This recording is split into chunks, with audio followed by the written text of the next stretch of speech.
Uh, this is a very difficult issue to address, because here we have a country which in the course of 3 years of US-led war lost 30% of its population.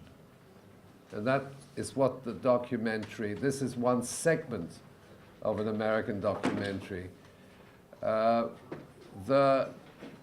Every single city was destroyed.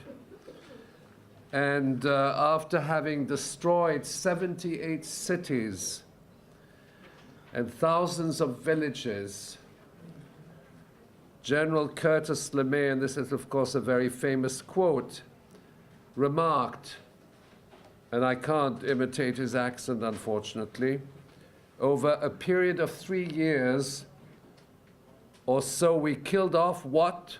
20% of the population, unquote. Now, the fact that they would actually admit that they committed extensive war crimes against this country in Northeast Asia is revealing, but they applaud these war crimes. Not only do they applaud them, but at the same time, they will not acknowledge the fact that they actually occurred, okay? And there's not a single family in North Korea or even in South Korea which hasn't lost a loved one during that war. And that is something which we have to address. There's no other country in world history, to my knowledge, that has lost 30% of its population in a conventional war. I mean, there are countries that lost more than 3 million people, including the Soviet Union, including Germany, Yugoslavia but of course they had much larger populations. And, but here we have to address the history of that war. And we also have to address the armistice agreement which was signed in 1953, which was an armistice agreement. It's not a peace agreement, which means from a legal point of view, the parties are still at war. And that's very important. Now, let me say a few words about Chrystia Freeland. This is not an exercise in diplomacy. So as far as I'm concerned, she gets a C+ in diplomacy.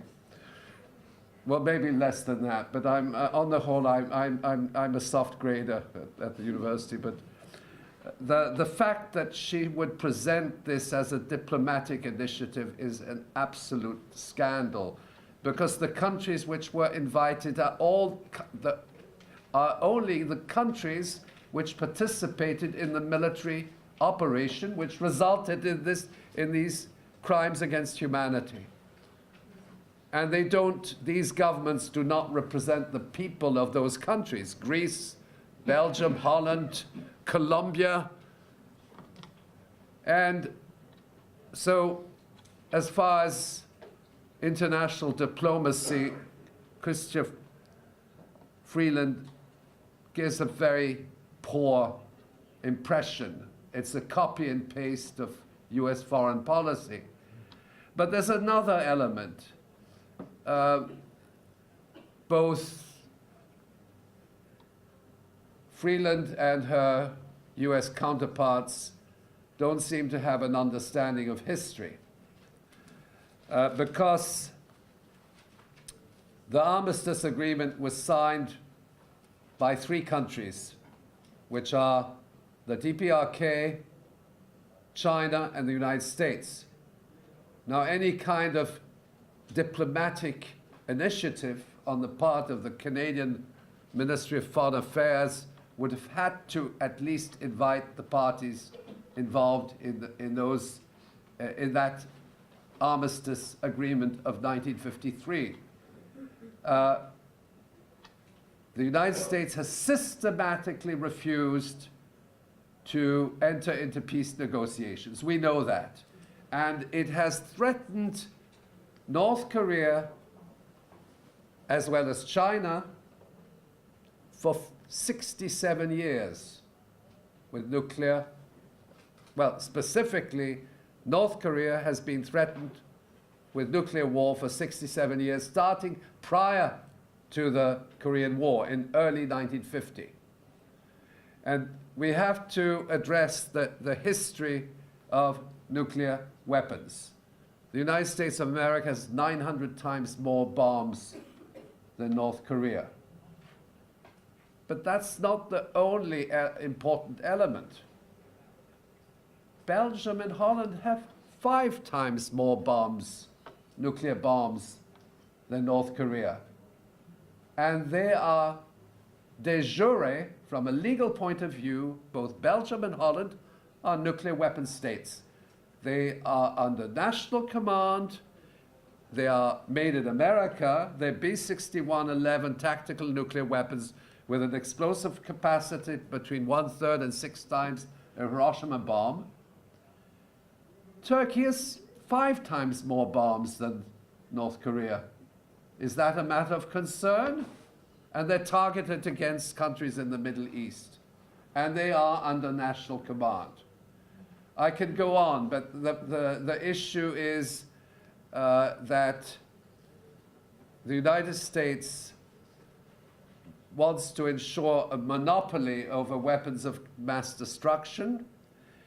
And to achieve this objective, they wish to, I mean, we can make a case for or against nuclear weapons in the case of North Korea. That is their choice.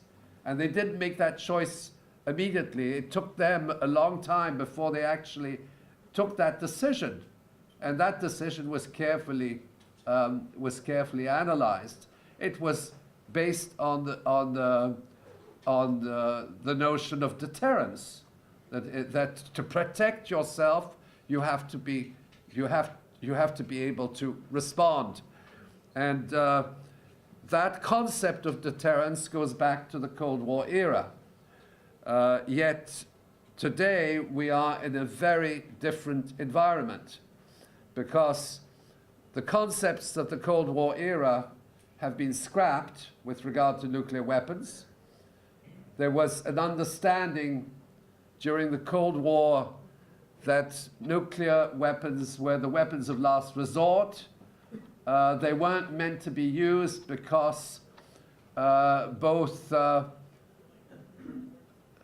Russia and both the Soviet Union and the United States understood that this would lead to nuclear annihilation. And it was called mutually assured destruction, MAD. Now, we have gone from MAD to madness and insanity. In other words, it's mutually assured destruction was a concept which indicated a certain security, and the diplomatic channels were open. Now, if we start to compare the situation which prevailed in October 1962 with the Cuban Missile Crisis, we had a situation where both John F. Kennedy on the one hand and Nikolai Sergeyevich Khrushchev understood, both leaders understood what the consequences would be. And they also communicated. They had the red telephone, okay? That was before the handheld. They debated, they discussed, and they did everything to avoid the unthinkable.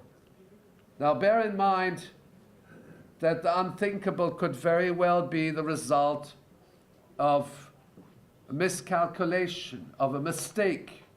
And those mistakes are even more you know, the risk of mistake is even more so when you have a lack of political understanding at the diplomatic level. So our leaders today, first of all, I should say, don't have the foggiest idea of the consequences of nuclear weapons. And I'll explain that because the nuclear weapons doctrine has changed. But on the other hand, they're prepared, Donald Trump is prepared to use them, fire and fury. And I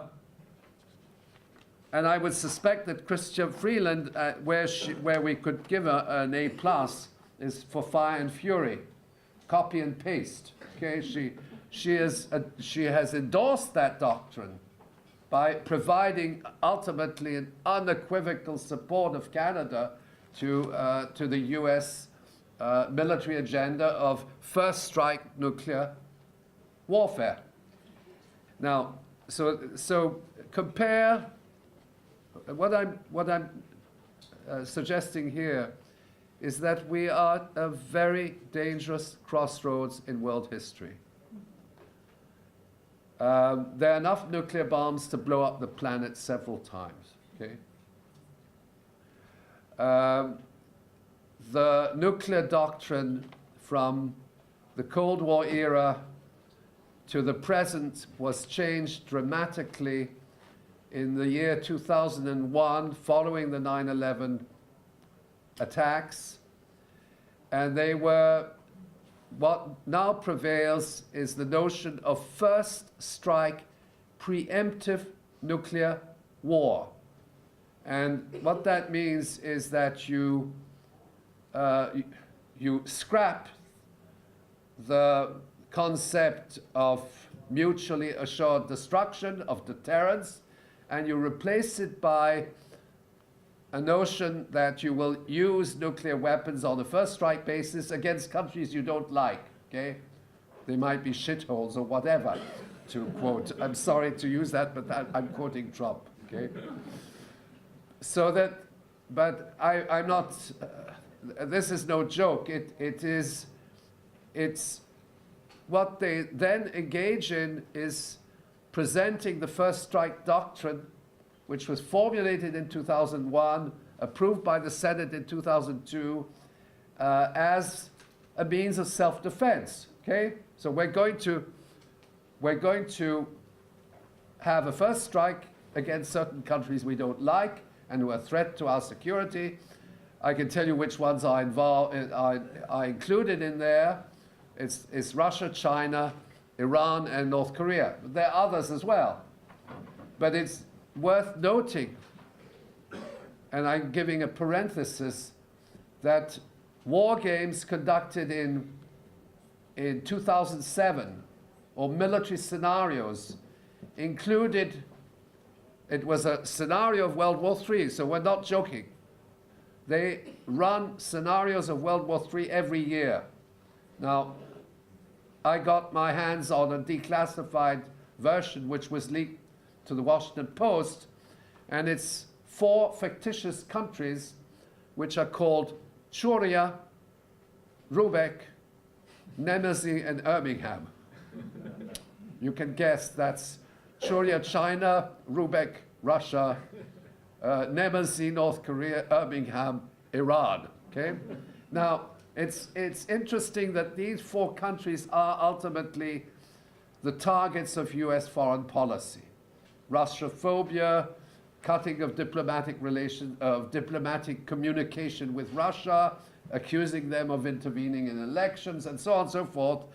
The pivot to Asia with regard to China, the threats directed against Iran, and so on, including the use of so-called tactical nuclear weapons.